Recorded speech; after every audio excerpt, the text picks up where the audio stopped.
We have to speak for those that cannot speak for themselves. In the book of Psalm, chapter 127, verse 3, it says, "Behold, children are a heritage from the Lord, the fruit of the womb a reward." So, we are discussing a constitutional amendment which was crafted by a coalition of pro abortion groups. It's being led by places like Planned Parenthood and the American Civil Liberties Union.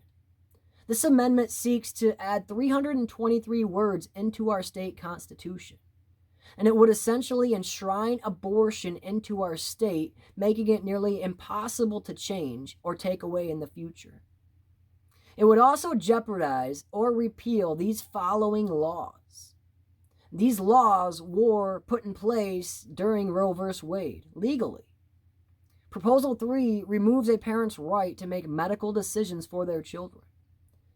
There will be no more 24-hour waiting period. The proposal would lead to same-day abortions in the state. The mother of the child would no longer receive an ultrasound image of her baby in the womb. It would remove all reporting of abortion requirements to the state of Michigan. School employees could assist and encourage abortions, which includes things like giving them birth control. Parental consent for hormonal therapy and or sterilization procedures would be removed. It would allow for full-term abortions due to a vague mental health exemption. There will be no health and safety requirements for abortion facilities to maintain. You will no longer have to be a doctor to perform an abortion, because the language states that any healthcare provider could perform an abortion in this proposal. It would remove our current ban on taxpayer-funded abortions while also providing birth control at taxpayer expense. Doctors, nurses, and pharmacists could be required to perform abortions and issue medication that then goes directly against their religious beliefs. This bill prohibits the prosecution of any individual or person helping a pregnant individual to receive an abortion as long as that pregnant individual gave consent. And it invalidates at least 25, if not more, state laws that directly conflict with this new constitutional amendment. So, if you vote yes on Proposal 3, Michigan will essentially become the capital of abortion in the United States, while then implementing some of the most permissive abortion laws that are in the world today. So, what I want to speak with you about today is the sanctity of life.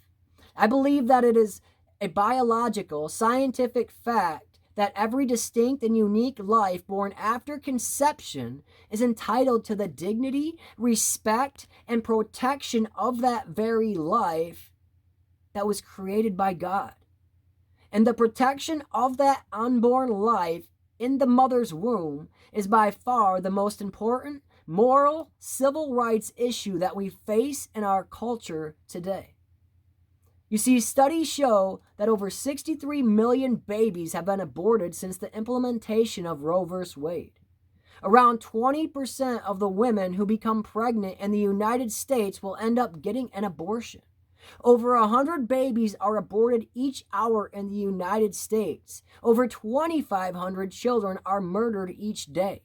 In the book of Proverbs, chapter 24, verse 11, it says, "Rescue those being led away to death. Hold back those staggering towards slaughter." So as a Christian, I tend to approach my political beliefs in this life from the stable standard of a biblical worldview. You see, God has created each of us in His likeness for us to have life and ultimately for each of us to live. Yet through the work of Satan, sin has crept its way into man's heart. Sin has corrupted our mind as it brings death upon our soul. And in this corrupted state of the flesh, we tend to focus far too much on what we would like in our lives and in the moment. Our moral standards have a tendency to drift away from God's holy standard of ultimate truth. And in the book of Ephesians 6:12, it says that we do not wrestle against flesh and blood, but against the rulers, against the authorities, against the cosmic powers over this present darkness, against the spiritual forces of evil in heavenly places. And so, though we are most certainly partaking in this battle of the flesh in this world, and with other individuals in this life, the real war is that of cosmic powers over this present darkness of this day. It's against the spiritual forces of evil in heavenly places. We are at war with the false ideologies that stem from the evil wickedness that dwells within us all. So, what does this mean? Why are we in the position that we find ourselves facing today? How have we become a nation that has killed over 63 million innocent children? And this is because we no longer adhere to a moral standard of truth. We have stepped away from the standard of God in exchange for the wisdom of men, or obviously lack thereof. There is no longer a factual truth in our culture today. Truth has now become whatever someone believes the truth to be. The immoral standard of progressive relativism has destroyed the character, corrupted the integrity, and warped our view of standard truth of the common man. We no longer recognize the difference between a man or a woman. We let people with mental illness read books to our children in drag. We push God out of our culture and out of our schools, and then we ask and wonder why we are in the position that we are in today. So, though we most certainly want the best representatives to lead us in our political beliefs in this life, we must also come to understand that without God, our work will ultimately be in vain. And this is not to say that you have to believe in God or to believe the Republican Party to oppose this bill. This is to say that the ultimate moral authority that was ever known to man is the firmest foundation to build our lives on. It is the firmest foundation that we could place under our feet. It is the firmest foundation that we could build under our state. And this is an undeniable fact of life. And one thing we must come to acknowledge is that we are not going to create some epiphany, some heaven on earth through political action we take in this life. But we most certainly have the capability of influencing our culture in the most positive of ways. So please understand, if you take nothing else out of this today, that behind every single political debate in this life, there is ultimately dwelling a spiritual war. And this war derives from the rebellion that takes place inside each and every one of us today. And we tend to move further and further and further away from God's truth the longer our culture tends to exist. So what kind of foundation are we building this state on? It doesn't matter how good the house looks or how much it appears to be worth if it could fall apart at any time.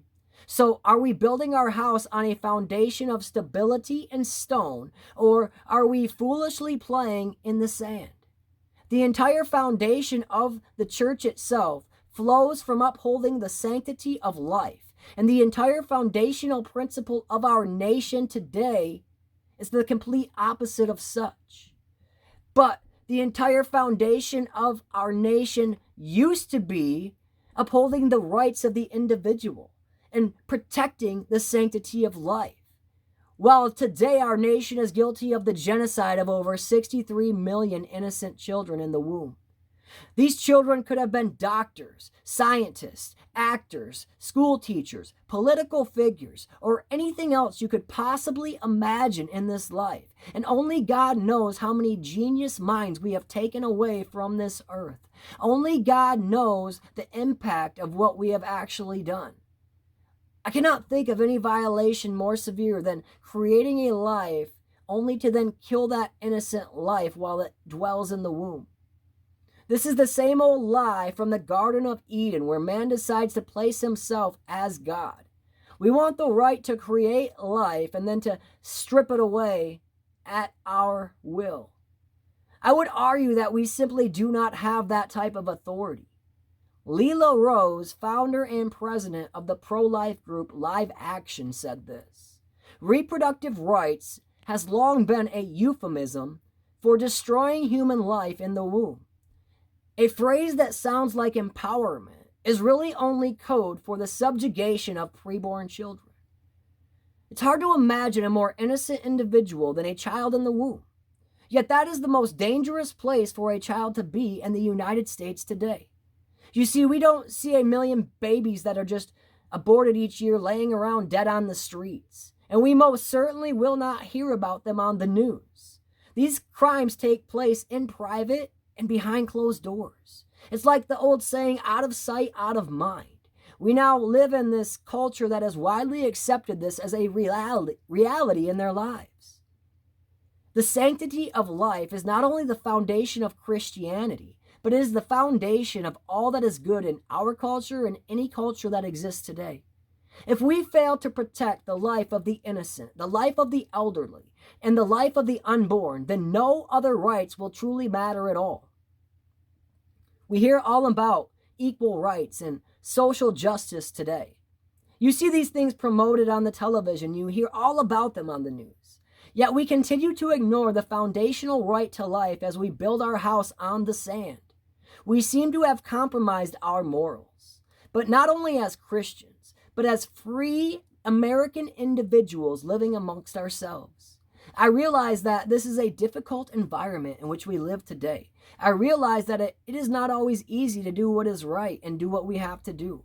But can we truly sit aside and live with ourselves as we continue to see over 1 million children murdered each year?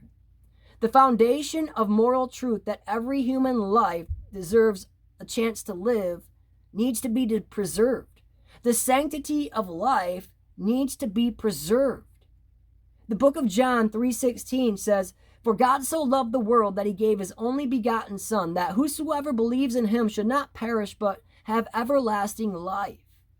So if you do not know Jesus today, know that he is the way, he is the truth, and he is the life. That he is our ultimate standard of foundation and truth. So may we promote the candidates that adhere to this foundation of the sanctity of life and truth. May we do so for those innocent lives that cannot speak for themselves. And may we do so for the glory of God alone.